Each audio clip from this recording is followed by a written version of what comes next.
Afternoon, Jake. How you doing? Good, thanks, Sim. All good. Please could you talk us through the team?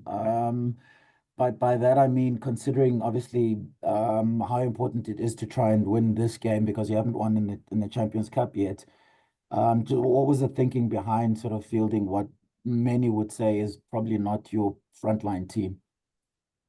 Sim, I think what happens is you start beginning of a campaign and you have a plan and you got to stick to that plan, And I said it many times during the course of last year and into the lead up of Champions Cup is we're going to have to use our whole squad, um, and we're going to have to play different combinations.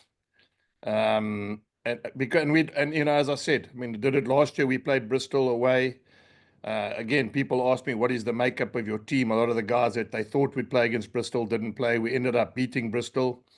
We played another team against Leon. We came within 5 minutes of beating Leon in Leon as well. And that does well for you for confidence, and it does well for you for building depth, and it does well for you by creating competition for the jersey. So it's no different. We've had a plan. We knew we had a tough draw. We had Saracens first up. We've won Champions Cup many times. We've got Northampton second, who were the Premiership champions last year and made semi-finals of Europe. So we always knew we were going to be a tough start. But that didn't change the fact that we need to stick to what we said to the players and what we believe in as a group is we need to create depth. We need to create opportunities. We need to create competition. And Cust is no different. We play away at Cust, and it's an opportunity, and it doesn't for 1 minute mean that the team that we have brought here is coming here and not to win the game. Jake, just looking at the fact that there's a sort of recent losing streak to try and break, was there a temptation to go another way?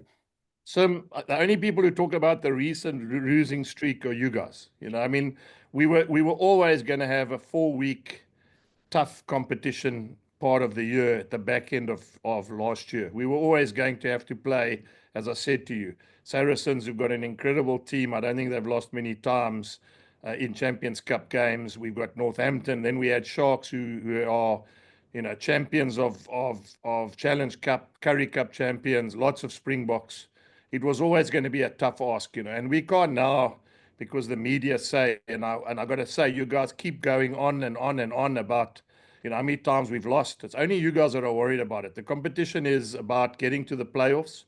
It's about creating opportunities at the end of the competition to win a competition, and that's got you don't ever want to go through losing, but inevitably everyone has to. You can't always be on the high road, and you can't always be top of the log, and you can't always play at home in competition. So no, it hasn't influenced anything about where we are as a group, because as I said to you many times and to all the media, is we're going to create depth. We're gonna make sure that we create competition for the jersey, and we're going to make sure we give ourselves a chance every week to win as many games as we can.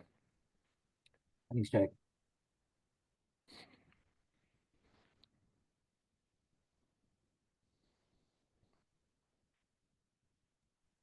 Simon,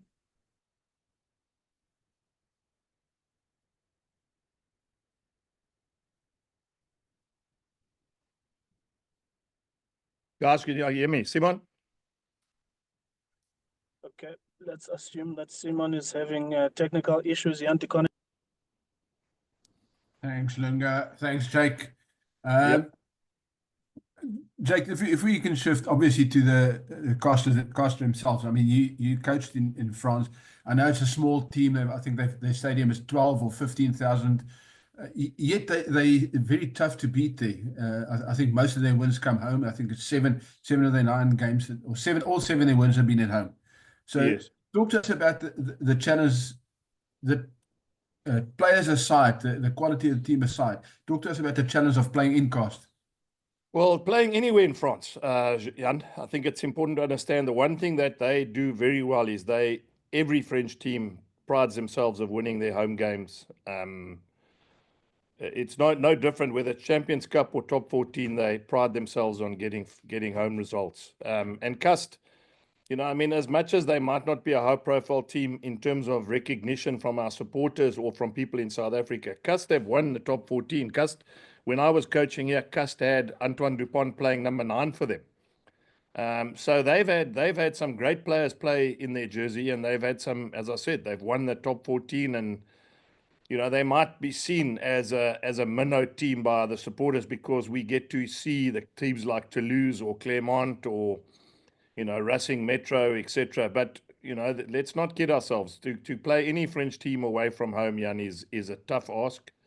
Yeah, and you know, from my experience, Cust is also one of those stadiums. It's a small, intimate stadium. The supporters, the whole town comes and supports them.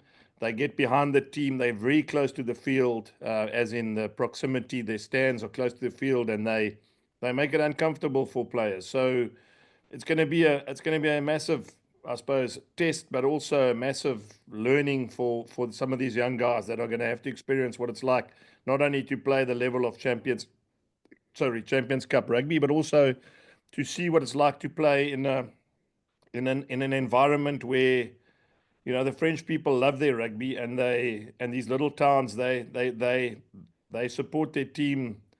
You know, as I said, the whole town will, if it's 12,000 people, it's probably, I don't know, you know, maybe 20,000 people who live in the town, which means that, you know, more than 50% go to the rugby and they support their team. So I'm not expecting anything different. I mean, as I said, having coached here, it's a very difficult place to play at the best of times.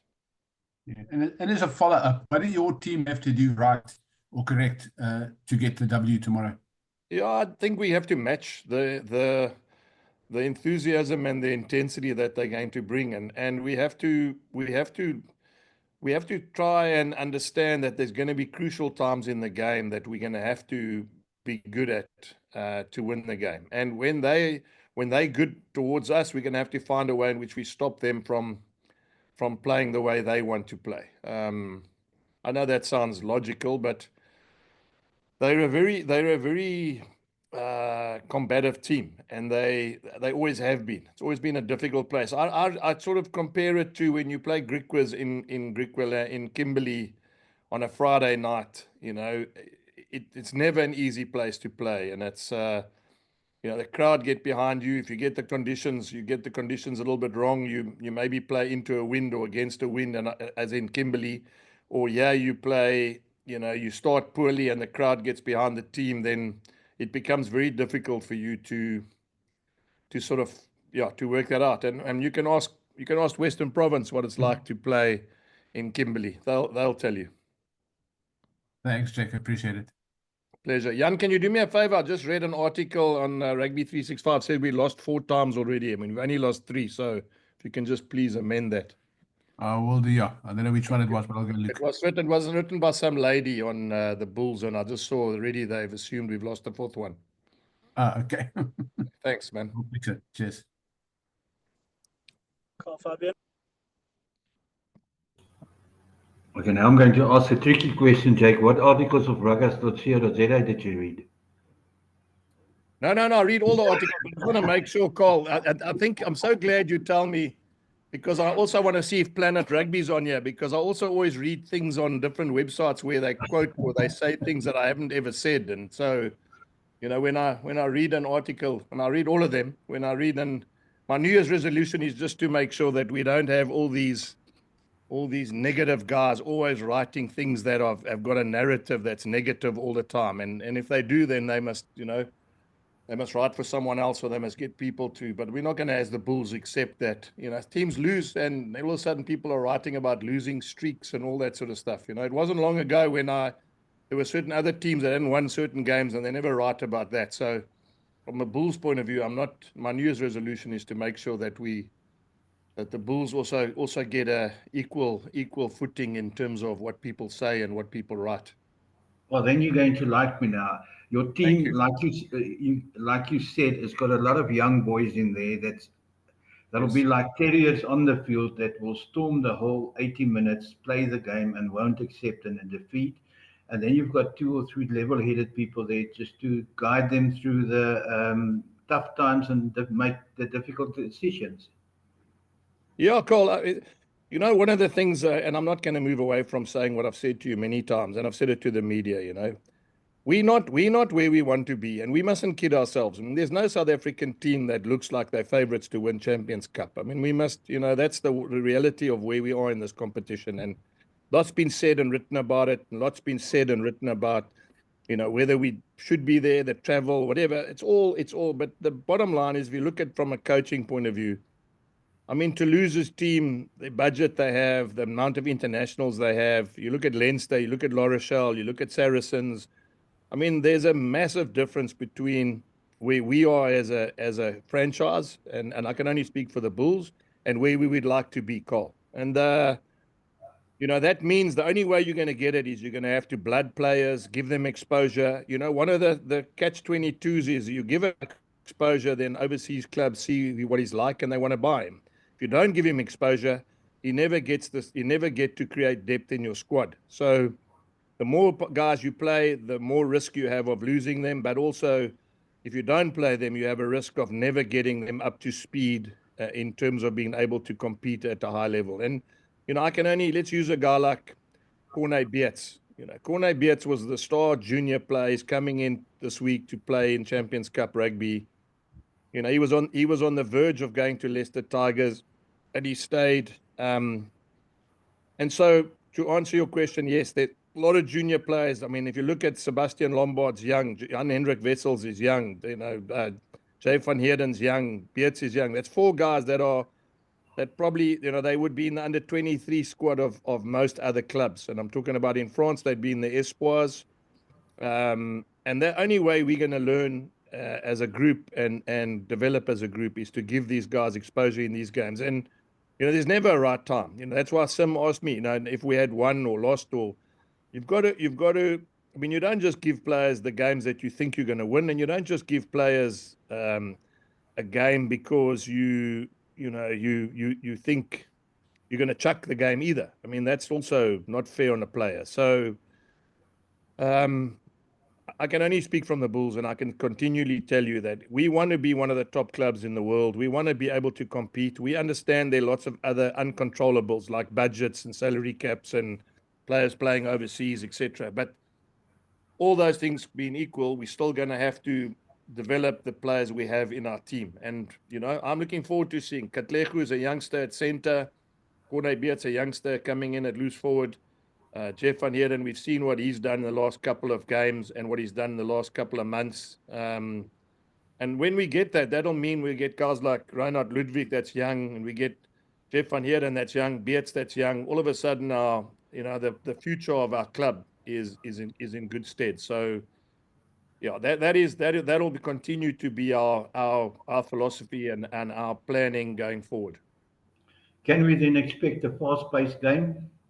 Well, you know, it's going to be difficult. It's 9 o'clock at night. I just spoke to Sean Sabi, who coached with me at Montpellier. He's now at Bordeaux. And I just asked him a couple of things, and he said, look, you know, don't forget, which is right. It's 9 o'clock. It'll be dewy. It'll be a lot of fog.